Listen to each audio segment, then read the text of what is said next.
Why aren't we talking about the ick? Okay, Grace, let's talk about the ick. Joseph, I want to roll right in and say, for the past 15 years, I've been banging the drum about Detention to anyone who will listen to me.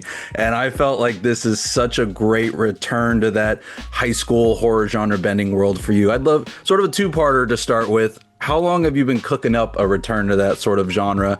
And beyond Aaron David Johnson's casting, are there any Detention Easter eggs fans like myself should look out for? I had no real need to return to it unless there was a reason for it, and because I'm getting older, and as you get older, you have different interests, right? And high school gets further and further away from me.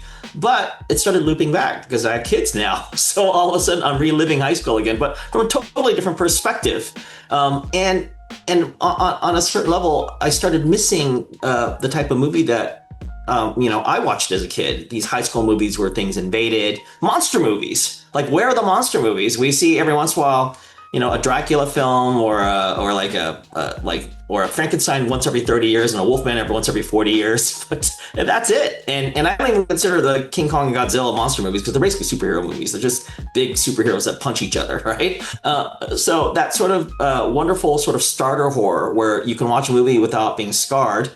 I missed that. So I wanted to make that. I wanted to make that Neo Amblin movie. And that was the original intent of doing this. And that brought me back into high school. And then I got to sort of relive high school again, As to the link to Detention, well, if you look very closely, the ick is a plant-like alien creature, possibly. And the ending of Detention, there's a plant-like alien creature destroying the world. And then if you look closely at one shot in the movie, there's a newspaper, like a homeless guy that's been icked out is holding. It says, the town of Grizzly Lake has been destroyed. So it's in there. See, I was waiting for something like that because I did remember that asteroid at the end of Detention. I was like, I wonder, I'll just have to go straight to the horse's mouth, so to speak, and ask.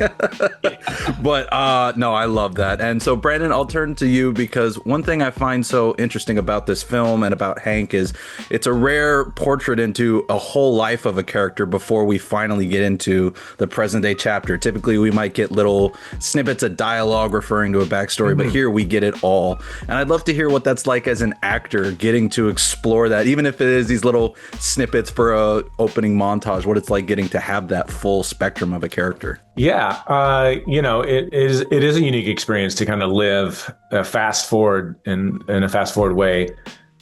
A lot of those big experiences that affected Hank's life, instead of having to internalize it.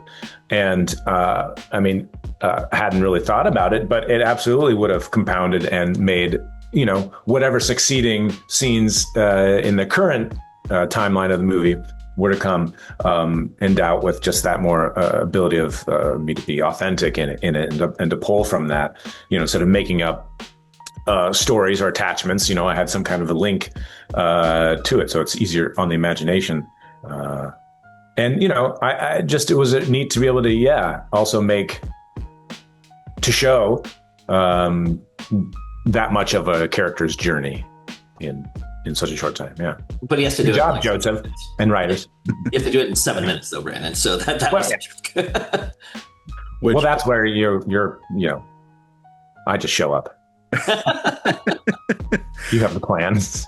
And what a way to introduce us to that world, which I'll talk a little bit about the world with you, Joseph, in a second. But one thing I did also want to ask you, Brandon, was Hank is such again, we see this journey, but he's such a great character. Even from the start, we can tell there is something under that surface before the injury happens and he undergoes that growth. What was the key thing that you tried to keep with Hank as you were playing him from his high school glory days to his years in the modern days, so to speak, as the high school teacher? I guess he kept a couple things, but one of the things that propels him forward eventually is just that hero quality of him being the quarterback, being the leader of the team, winning the game at all odds. That competitive nature in him, while very much locked up over the years of badness he experienced, is still there. And so, he digs deep and finds it and, rises to the occasion, surprising himself and in the process, and also kind of going, oh, maybe I'm not as feeble, maybe I'm not as incapacitated as I thought I was. I just needed something to live for. Can I tell you one key decision that Brandon made as an actor that completely defined the entire arc of Hank that makes us like him? And it was not in the script.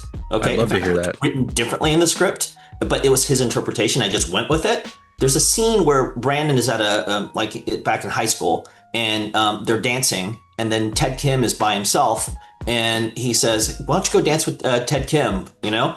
And in the script, it's kind of bullying. Like, he's just sort of like doing it. And he's kind of a dick because that's the arc, right? But Brandon does it like he really feels sorry for him. And he does it out of the goodness of his heart. And he's like, there's this look like, yeah, please help this guy out. And suddenly it's not Hank is a dick. Hank is a good guy with a bad draw in life. And that changed the entire tenor of the movie. If he didn't play it that one way, it would have been a completely different movie. And that's the genius of Brandon Routh. Oh. Well, thanks, Joseph. I do remember that scene. I do remember going back and forth about that. I'm glad you landed on that decision because, again, like I said, that is one of those things in the opening montage where I was like, okay, there's a good heart somewhere in there. We just have to maybe shed some of this football quarterback all-star skin to get there. It was just the naivety, the little bit of naivete to Hank, the innocence of like, what could go wrong? Like, I'm on top of the world. He's like, I don't mean anybody bad right now. I'm good. And then it's so much privilege, almost he didn't realize. And then it's cut away, and then he blames everybody. But yeah, thanks. I'm glad he had that. That helped him, become the guy he was going to become for me. And he gets some awesome hero moments fighting the ick, which, Joseph, I'll turn to you now because I'd love to hear about creating the backstory and the sort of rule set for it. I mean, I know you don't go into it too explicitly in the film, which I actually really appreciate because, like you were saying, it kind of goes back to those classic starter horror movies where we don't need to know everything. Sometimes just go with it. But how much did you actually find you and your writers were like fleshing that out behind the scenes so you could figure out how the bigger horror scene should really work? We always had an idea that it would be vague. That was the intent of it. Because frankly, people live in a world where they want all your monsters explained. But let's be realistic about monsters today. Back in the day, people used to unify around these monsters. Frankenstein would come in there, the town would get together, and they'd put Frankenstein in a windmill and they'd burn it down. But if a monster appears today, it's no longer a unification thing. People now split off into little social media things, and everyone argues about it, right? Then people forget about it and move on to the next monster, and they just live next to it. That's kind of the big allegory here. But on top of it, think about how we even talk about the monster. People can't even agree on the monster.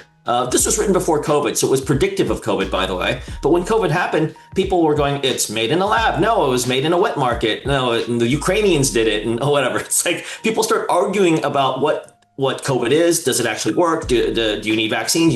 People can't even agree on the monster, how it works, where it came from. So the real monster is not even defined today. As far as I'm concerned, most people walk around not knowing what COVID was. They just know it's there. So no one knows exactly what ick is.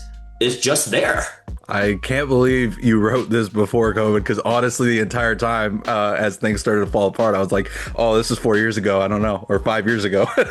So yeah, you guys you nailed it. I'm sure along the way, maybe you threw in a few things, but we threw in a couple, but there's still some other allegories to and metaphors and things like that to other things we're thinking about. Everything from 9/11 to politics to climate change. It's a bigger idea than just one disease. Well, and you guys nailed it. And I love, again, the way it all comes together. I see I've got enough time for one more question. So, Brandon, I'll come to you.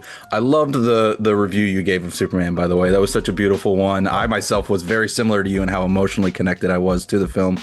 Now, one thing I'm curious about, though, is that in all the responses I've seen to the film, I've seen people now even complaining about the squirrel scene. And as someone who was sort of an extension of Christopher Reeve's Superman, much like David Cornsweet, and that you both are just pure do-gooders. What is it like for you to see people complaining over a scene like that, which is something so pure for Superman?